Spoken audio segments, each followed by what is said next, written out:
Carter the Farter meets Leonardo da Vinci by Hilary Alexandra, read by Sonny Davis.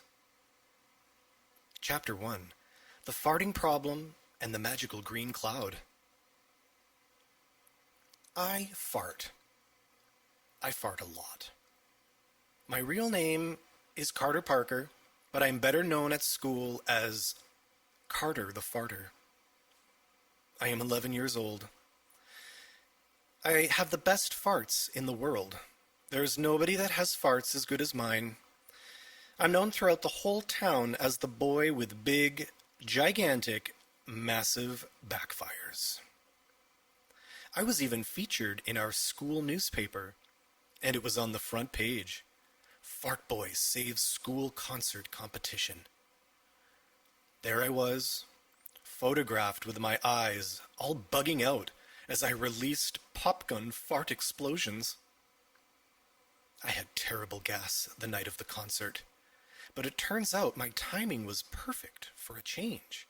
Unlike when I've let one go in class and everyone runs a mile to get away from me. All the parents, relatives, and friends were sitting in the auditorium anxiously watching their kids and listening to the performance. Little Johnny, who played the tuba, had a crucial part in the musical, but he had the hiccups. He could hardly blow the notes out at all, and the tune would have sounded awful with only half of them being played, and the whole effect of that particular musical piece would have been lost. That's where I came to the rescue. I controlled my farts so that I filled in Johnny's missing notes, and the audience and the judges didn't notice a thing. Our school band won first prize. When we were back in the band room after the concert, everyone cheered and lifted me up in the air. My farts had saved the day. Allow me to tell you about me and my windy vapors. I have this tummy problem called celiac disease, which means I have difficulty digesting gluten that is found in many foods like breads and cakes and cookies or anything else that is made with wheat flour. These goodies give me gas and make me run like a racehorse to get to the bathroom before I have an accident. Or it causes me to barf my guts up all over the place. It's nasty. It's a very serious problem, and certainly not a fun one to have. My mom is the best, though.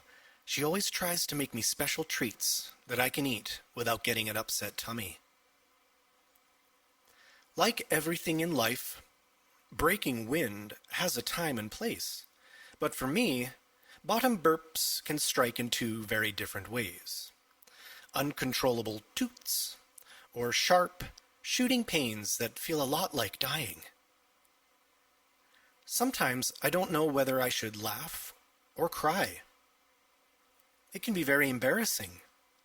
However, in those awful moments when it happens, I think it is best to laugh.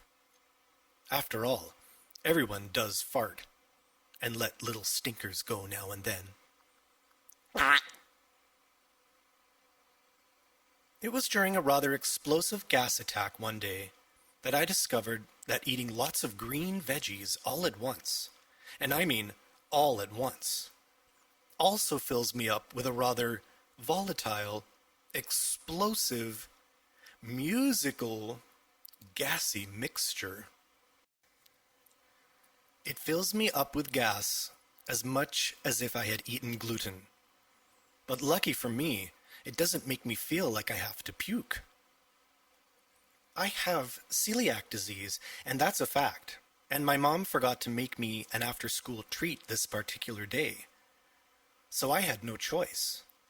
I pigged out on the broccoli and gulped down the spinach smoothie that was sitting in the refrigerator, and then, very quickly, I discovered I have green cloud farts. It was like a massive green fog everywhere, and, believe it or not, I discovered it is magical.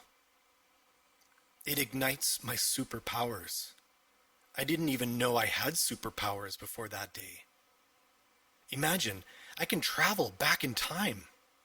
I'm now a time traveler. I never know where it's going to plunk me down. I'm going to have to figure that part out later, so I can decide exactly where I want to travel back to. I'm glad not all my farts can do this. Nothing happens with the rumblers or the squeakers, or the SBDs. That's short for silent but deadly. The magic only happens when the green, stinky, explosive cloud bangers go off. I've traveled back in time and met many famous people now because of my green farts. I get to ask them all sorts of interesting things about themselves. My teacher is Mrs. Higginbotham. When she assigns reports for homework, I make sure Mom has on hand broccoli and enough spinach to make a green smoothie. Poor Mom thinks I'm a nerd, but I'm just making sure I have a horrendous fart on deck. The type that makes people scream.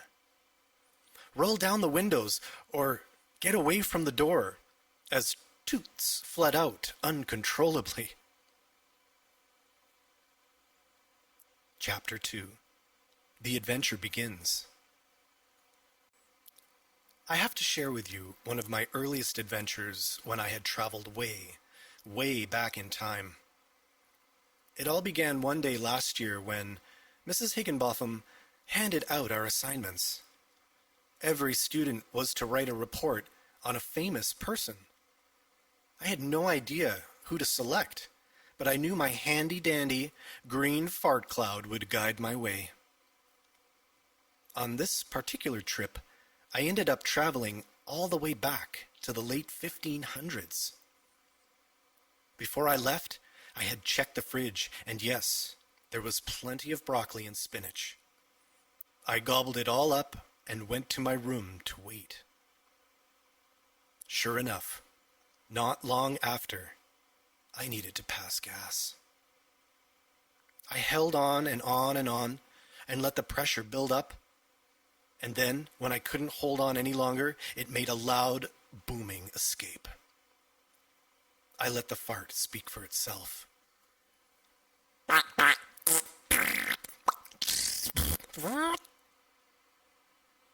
The green fart cloud was everywhere. When it cleared, I was standing in a small but luxurious room. This was obviously a work area, as there was a writing table with lots of notebooks on it, and a chair in one corner, an art easel in another, with a small table with tubs of paint and paintbrushes lying around on it. And then the other tables had all sorts of metal and wooden models, figures, sculptures, and statues on them. The other thing I noticed was it was a rather stinky, smelly room. Phew. Suddenly, the beautifully carved wooden door creaked open, and in walked an old man in a pink dressing gown. He was singing a happy song, and I could tell he had a very good voice as he bellowed out the words with gusto in a strong musical roar. He also had a long white beard that stretched down past his belly button. He wore a strange pink hat that matched his robe.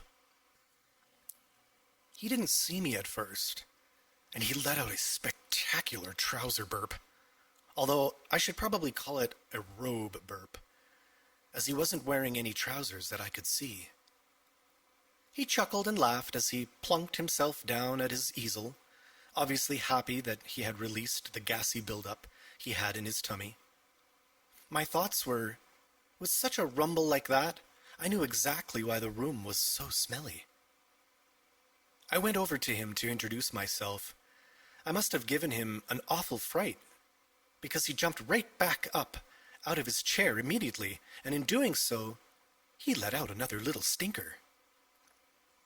I was kind of shocked, but then I started to laugh.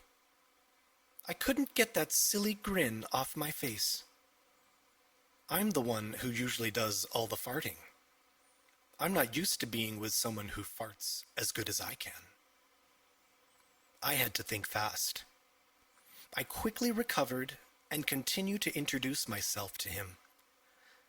Holding out my hand, I said, "I'm Carter the Farter. Pleased to meet you. Do you have celiac disease also?" The old man stared at me very strangely.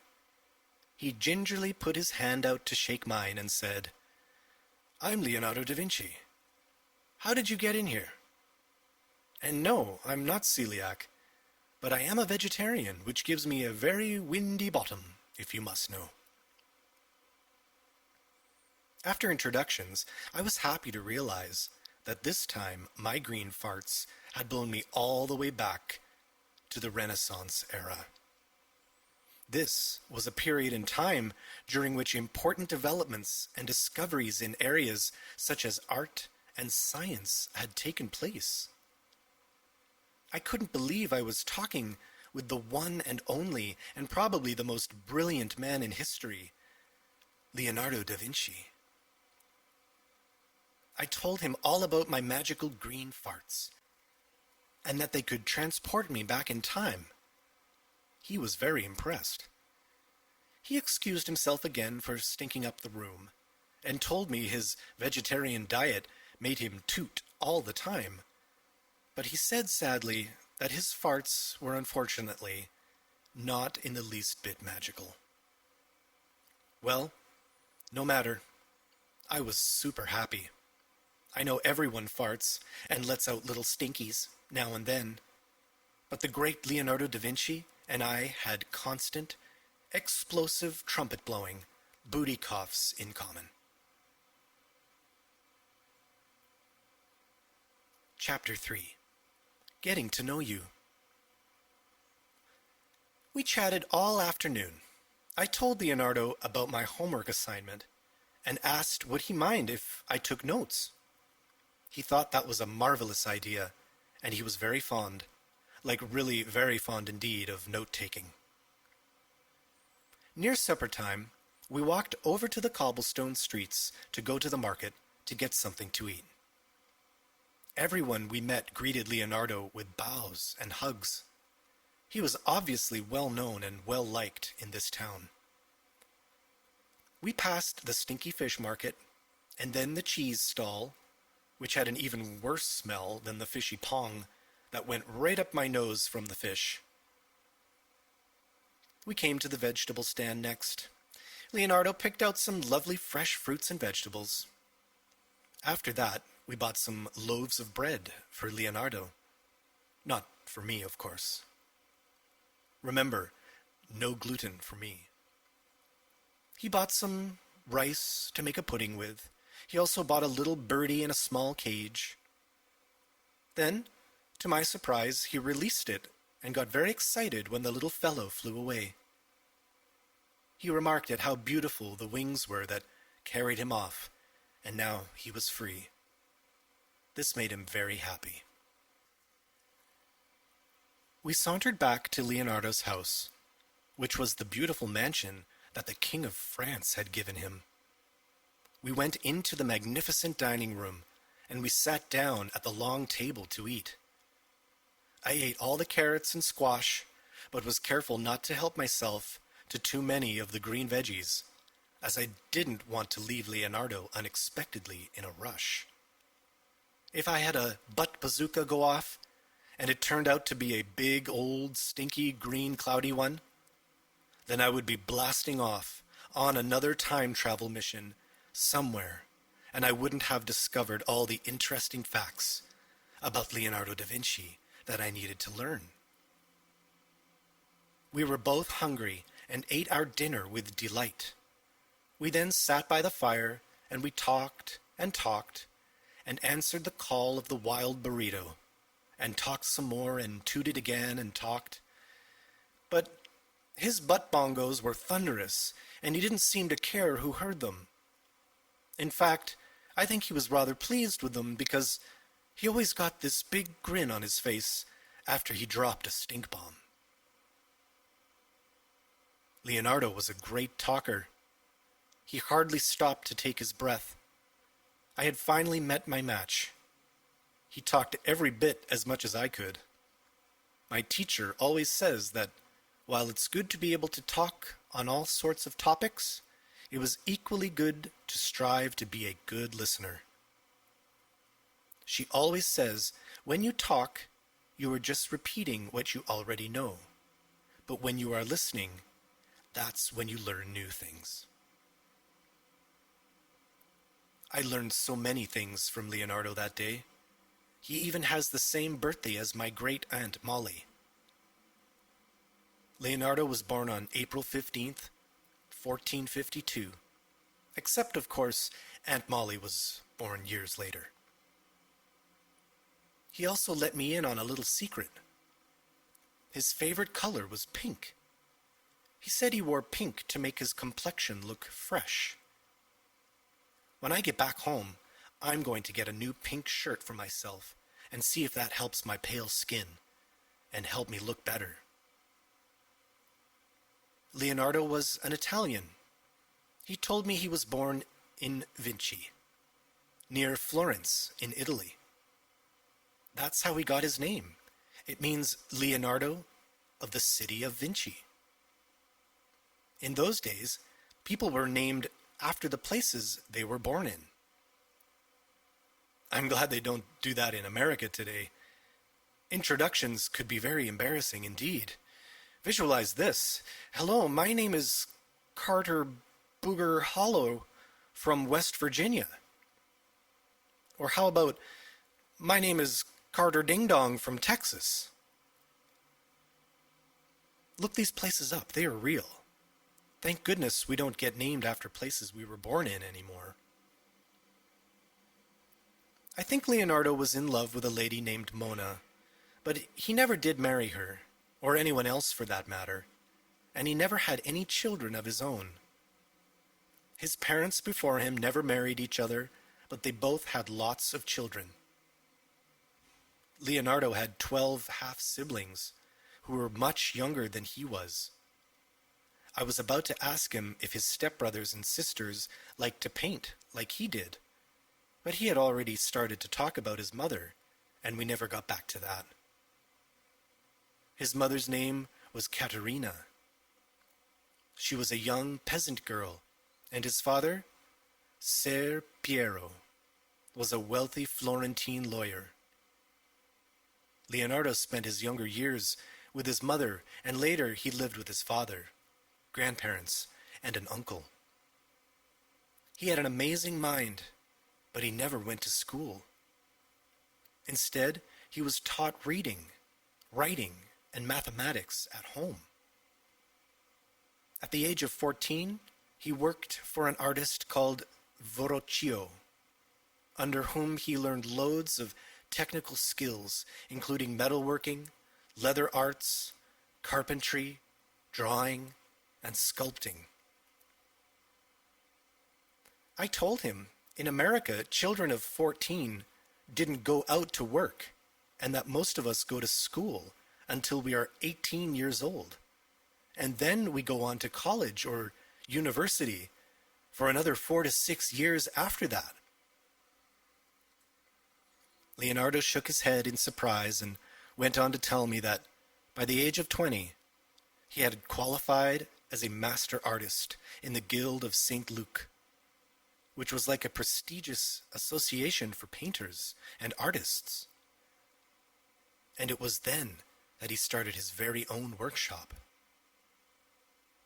Because Leonardo's interests were so varied, he got distracted really easily and often would not complete a project. Wow, I must be a genius too. I get distracted all the time, and my teacher is always saying, I need to finish one thing before I go on to the next. Mrs. Higginbotham is quite correct. I really do need to learn to finish what I start. I once tried to teach my new dog how to fetch his ball, but before he even started to learn that properly, I was already trying to teach him to give me a high-five handshake, and I was also trying to teach our parrot to say, Carter the Farter is the greatest. Poor birdie. He never learned how to say anything, as I had given up teaching him before I had even given him a second lesson. My old pooch never did learn to give a high five to me, and he never learned to fetch his ball properly either. It's difficult to stay focused when there's so many interesting things going on around you, but I must make a better effort in the future, because people like completed things better than things that are left unfinished. I do love dogs the best, though. My doggy is quite old now. He only has one eye, 3 legs, his ear is all bent, his nose is wrinkled, his tail crooked. The fur on his back is patchy, and his tongue hangs out of his mouth, where his teeth used to be. His name is Lucky. Leonardo was a huge lover of animals, too. I guess that's why he became a vegetarian. He would go to the market and buy animals just so he could set them free, and as I had already seen for myself, he especially liked to buy birds, and enjoyed watching them fly freely from their cages. I noticed Leonardo had picked up his quill and was writing with his left hand. That was another thing we had in common. We were both lefties. In those days, pens were made from a quill. That's the spine of a large feather. It was cut with a penknife on one end to make a point. It is hard for a left-handed person to write with a quill in the ordinary way, but quite easy to write backwards. He told me he used a mirror to help him do this, because a quill pen was easier to pull from the right to left than actually push it left to right. He said when he first started to write in his notebooks that he had wrote back to front and from right to left across the page, which also meant for many years people were unable to understand his notes. Think about it. That definitely would make it harder for others to dig through his writings and steal his ideas. It's incredibly hard to write backwards, and not many people can do it. He gave me a demonstration. He pulled out 2 pieces of writing sheets. With one hand he drew a horse, and with the other hand he wrote some backward words. Imagine how useful that would be at school. I tried it, but only succeeded in making a mess. That was neither a drawing or writing. After dinner, Leonardo challenged me to an arm wrestling match. I tried with all my might, but the pressure made me fart a loud banger, which made Leonardo jump, which allowed me to pin his arm to the table, and I won. I know he really let me win, because he then took up an old iron horseshoe that was lying on the table, with all his other strange stuff. I couldn't believe my eyes. He was so strong, he bent the horseshoe in half with his bare hands. Leonardo said he was happy that I had come to visit, and he was enjoying telling me all about his adventures and interests. As the evening went on, he asked me to sing a song for him. Well, I tried, but sadly, I can't sing well at all. In fact, I sing like a crow. I only sing when I'm in the bathtub. My favorite song is Bubbles in the Bath by Wendy Windybottom. He quickly asked me to stop the awful noise I was making because I was hurting his ears. He was obviously a very talented singer and musician. He showed me a musical instrument he had made. It was called a lyre. He then sang a song for me. His voice was so beautiful that I could quite easily understand how charmed everyone that had heard it must have been. He decided to have a little fun, and he picked up his flute. He played, and we both accompanied it with toots and laughter, and the more we tooted, the more we laughed, and the more we laughed, the more we tooted. Flute, flute, toot, toot, ha, ha, ha, flute, flute, toot, toot. Chapter 4. Paintings. Leonardo sat back in his chair. He explained how he too got into trouble for not finishing things. So many people were mad at him because he hardly ever finished what he started. He didn't seem to care that dozens of his paintings and projects were never completed. He told me, during the 17 years he spent working for the Duke of Milan, that he had only completed 6 major works of art. He said they were very good paintings, but he just couldn't get around to finishing all that he had started. He just had too many other things going on in his head that he wanted to learn about. During that time, he did finish the painting, The Last Supper. That, by the way, is the picture that shows the last meal shared by Jesus with his disciples before Jesus was captured and put to death. Leonardo told me with pride that when it was finished, everyone that saw it said that the painting was a masterpiece. He admitted he'd made one big mistake with that painting, though. He had not used the proper painting technique for painting on a wall. He used the same technique that would have been used on a canvas. He had used tempera paint over gesso, which is a no-no for wall paintings. Soon, the painting started to grow mold and flaked off the wall. Leonardo said he was already becoming quite famous for his paintings, and people were very curious about the way he used light in his portraits. He said it was about 1503 that he began painting the portrait of a woman known as Mona Lisa. This is the same Mona I think he was in love with. He used lights and shadows in this painting to make it mysterious. He continued working on it for many years in a small picture painted in oil on a wooden panel. People would ask him who Mona Lisa was, but he wouldn't tell them. But they talked about her and came up with lots of ideas about who she might be.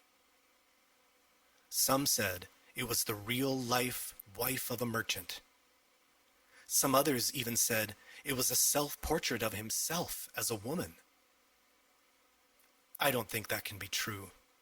He was a handsome man, all right, but certainly not a pretty one, and I think Mona Lisa was very beautiful.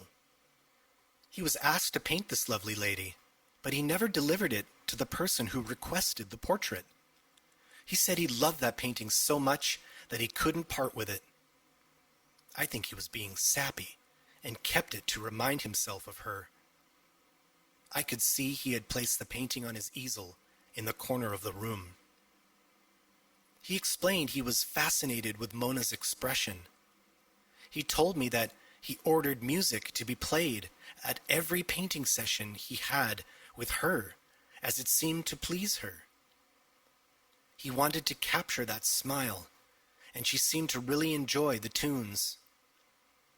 Amazingly, he said it had taken him about 10 years just to paint Mona Lisa's lips. The reason why the painting is so curious is that he used shadow and light so perfectly that when you look at it, you have to ask if the lady is smiling or not smiling. I think she has a pretty smile, but it is hard to guess what her emotion is or what she might be thinking. It definitely does seem to be full of mystery. I walked over to take a better look. I had seen that smile on people's faces before.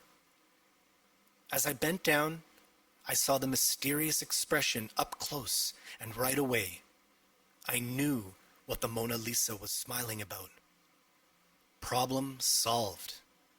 I bet she was grinning because she had heard Leonardo make a sneaky duck call that he had thought she hadn't heard, and then she couldn't stop smiling.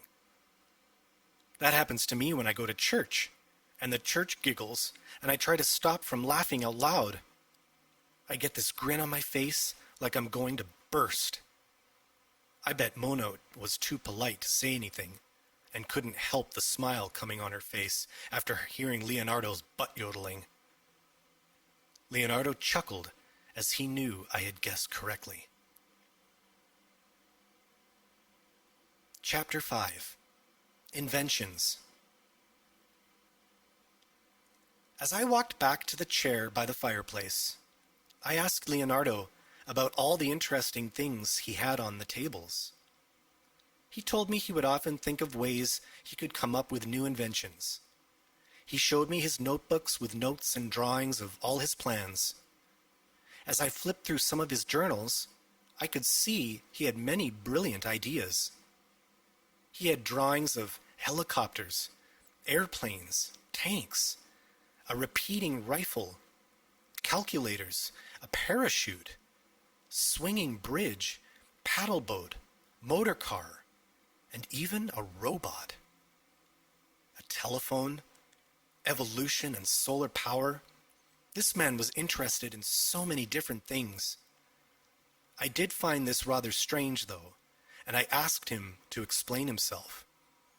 He said he hated war, but he worked as a military engineer and invented advanced and deadly weapons. He even made drawing plans for the first armored car in 1485. We call that a tank nowadays. He explained that he thought about and created these inventions to protect the people. He lived in an area of many islands, and so he made these things for their protection.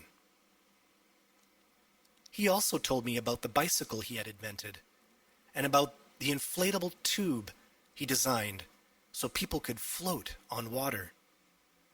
He wanted to make things easier for his neighbors to get around and enjoy themselves. Now we know who to thank for that awesome creation that is loads of fun. I love tubing down the river in summertime. He waved his hand towards his bookshelves. He had written every remark, comment, plan, and invention in those notebooks. There were 13,000 pages of notes, drawings, and recordings. I told you he really approved of note-taking. While he did not paint very many pictures, he drew hundreds of quick sketches, plans, maps, and detailed drawings.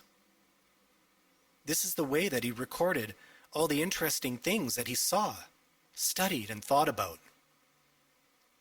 He was especially interested in flight. He spent a lot of time studying the flight of birds, showing his ideas in his drawings and notes in great detail. He was also very interested in the human body. His notes about the body included incredibly detailed bone and muscular structure drawings. Leonardo showed me a drawing he was particularly proud of that he called the Vitruvian Man. He drew it to describe the relationship between the human proportions of the human body and geometry. Chapter 6. Home. I had such a good time chatting with Leonardo that I was sad when it came time to go. Leonardo decided to join me for a snack of broccoli and a green smoothie that I had taught him how to make. After we had gobbled up, we sat by the fire again and waited, and yes, we had a rip-roaring time.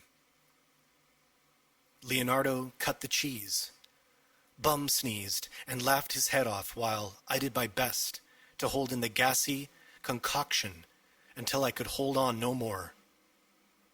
With a massive booty tuba call, the grain cloud billowed all around us, and I shouted my goodbyes and thanks through the fog to Leonardo. When the cloud had cleared, I was sitting back on my bed once again, and Mother was calling up the stairs for me to hurry up and get my homework finished. I quickly jotted down some extra notes in my copybook so I wouldn't forget all the interesting things that Leonardo and I had talked about. I smiled to myself when I thought about how brilliant he was, and that he was so okay with big, old, fat toots. I slammed my notebook closed and rushed down to the living room, just as my favorite TV show, The Farting Ninja, was about to start. After the show, I went back to my room to finish my report. I handed it in the next day, and Mrs. Higginbotham was so pleased that I had actually finished my assignment for a change. When she had corrected it and handed it back to me, there was a big A+ in the top right corner.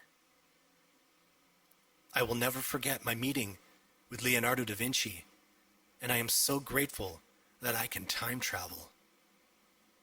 Thank you, green farts. I wonder, who will I meet next?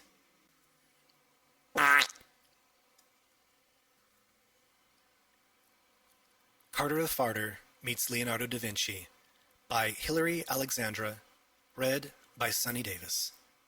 Stay tuned for more adventures with Carter the Farter.